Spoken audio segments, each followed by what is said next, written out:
Hi, my name is Barbara Ella Milton Jr. I'm the only child of Barbara Ella Milton Sr. My mom was a working-class Black lesbian woman. She died from Alzheimer's in January 2019. Emotionally, we had a rough go of it for all my adult life. She birthed me at 14 years old. I was separated from her for 9 years. She had a rough time growing up poor in a hostile, racially charged southern New Jersey city in the 50s.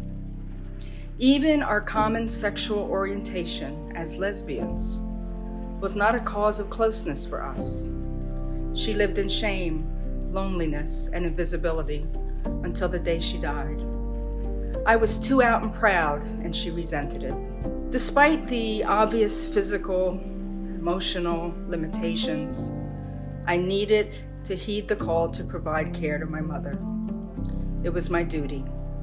Caregiving was both backbreaking and heartbreaking work.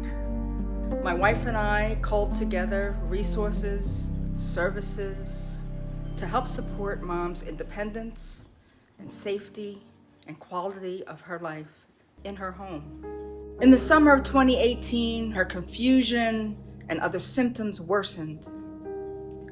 We then bucked family norms, placed my mother in a lovely, long-term care facility nearby my home where she could receive 24/7 care. Alzheimer's is a series of goodbyes.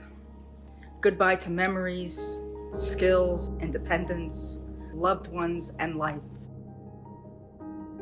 I've learned from the research that Alzheimer's disproportionately affects women.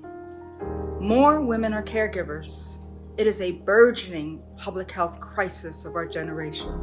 Also, the system is designed with Eurocentric and heteronormative assumptions that can only be transformed if people of color and the LGBTQ community take on the system for change. That's why we support the Women's Alzheimer's movement in California. I learned a lot about myself and my mother on our journey. I wish that I'd done some things differently. In the end, with my mother, we came to love in the midst of the misery of Alzheimer's. We experienced joyful love. We held hands. We celebrated her life. I honored the promise I made on her deathbed to tell her story. Heeding the caregiver call, the story of Barbara Ella Milton Sr. is her story. She is invisible no more. May her story be a blessing to all who read it.